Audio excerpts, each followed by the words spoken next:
Hello gamers, this is Si, and welcome back to Which Way Games.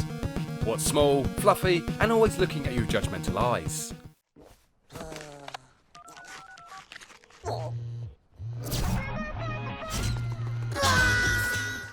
And with that being said, let's get on with the video.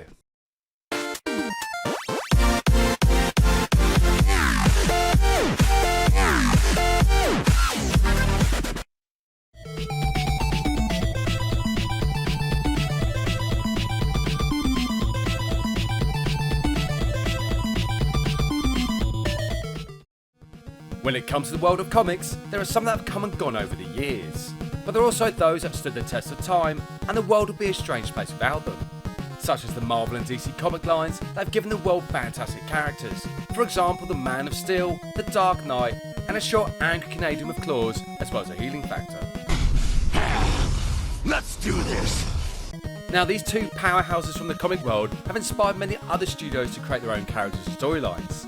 Over time, these would prove to be hugely popular, especially with fans, and these comics would eventually receive a cartoon adaptation that would take the world by storm, especially with the likes of Teenage Mutant Ninja Turtles, G.I. Joe, and Thundercats. Although the Thundercat cartoon came before the comic. Now these cartoons are fantastic to watch, but there's one cartoon that's almost faded from memory, and this would be Bucky O Hare and the Toad Wars. Originally starting out as a comic created by Larry Hama and Michael Golden, Bucky O Hare would tell the adventures of a space rabbit in an alternate universe known as the Yanniverse. A supercomputer called Complex was created by the race of Toads, but eventually Complex became corrupted and brainwashed the Toads, creating the Toad Empire. The comic would also introduce the rest of Bucky's crew, consisting of a cat with magical powers, a robot, a baboon engineer, as well as a teenager from Earth, and not forgetting a four-armed duck. Now, is that a duck with four arms, or perhaps long shoulder? From this comic, a cartoon would be made alongside a toy line, which seemed to go hand in hand with most cartoons of the 80s and 90s. And with this, the world of video games would come calling, with releases for the NES and the arcade. Being developed by the legendary Konami, were famous for other games such as Contra and Axlay. With a history of picking up licensed games to develop for, Konami also picked up a few weird and obscure licenses along the way. And this includes Bucky O Hare, that at the time, the cartoon show was winding down, but this didn't stop Konami from making a fantastic platformer for Nintendo's great box of fun.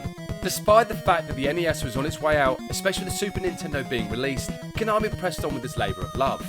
Taking inspiration from Mega Man, game developers wanted to find a way to have most of the characters from the show be playable, but not just a sprite swap, but more on that later. And from this, it wouldn't be until early '92 that gamers got to play the underrated and often overlooked Bucky O Hare. Of course, Bucky O Hare didn't actually have a commercial, but if it did, it might go something a bit like this. Oh, I love this game. This game's amazing. Hey Si, what game's that you playing? Well Si, it's Bucky O Hare for the NES. Oh wow, can I have a go? No, not yet. Besides, this game's far too difficult for you. Hey Si, isn't Bucky O Hare and the Toad Wars airing right now? What? Oh god, you're right. Well, get out of my way, you weirdo. Ah, chump. Now Si's distracted, I can finally see what I'm made of.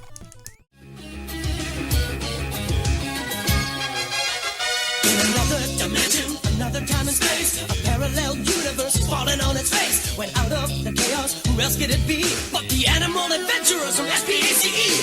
Bucky!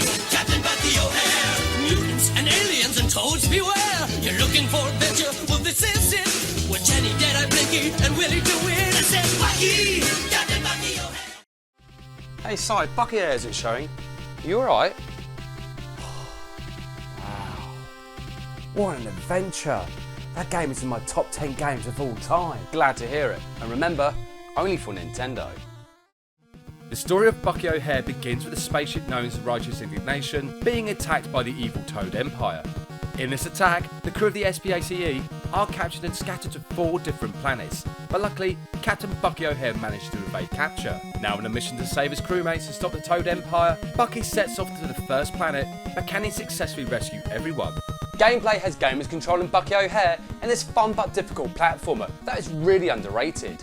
Playing similar to the Mega Man series, gamers will have to traverse 4 worlds searching for the crew of Bucky O Hare. In fact, Bucky could potentially be Mega Man in a rabbit outfit, with his normal straight shot, as well as the ability to charge up his weapon for a more powerful shot. And with most platformers, there are the collectible power-ups that appear to help gamers along the way. Especially extra lives, because trust me, you're going to need them.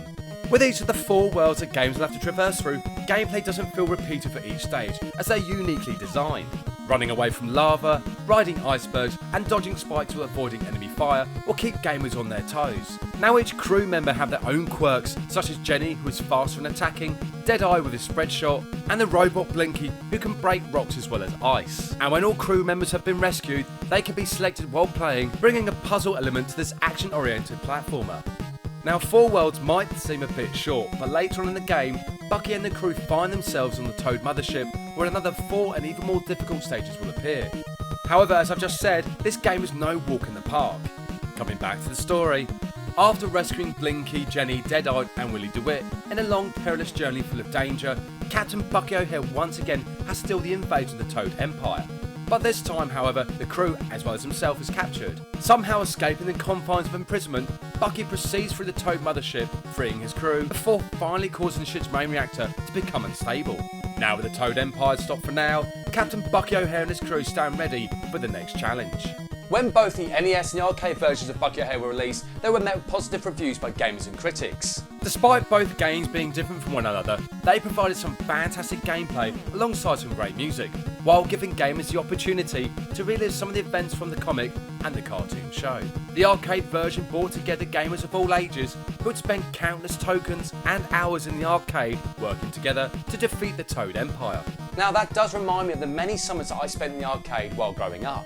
Both games have now gained a bit of a cult status with fans of the comic and the show. But what is funny is that 2 years later, Nintendo released Star Fox, which had similarities with Bucky O Hare, and as most gamers know, went on to have a huge success as well as a following even now.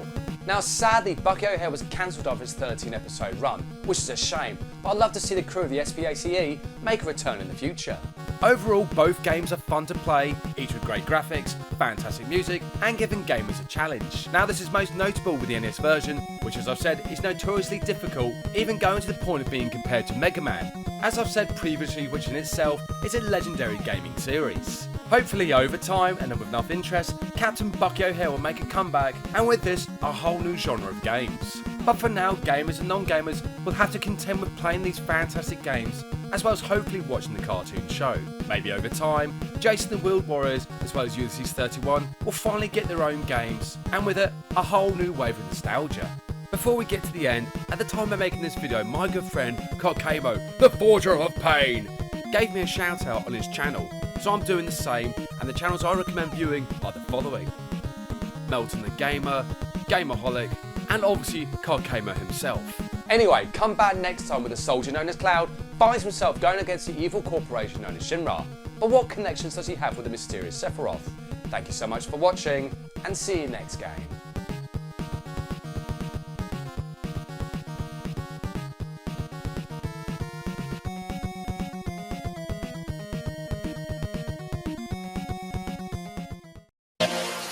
We'll be right back.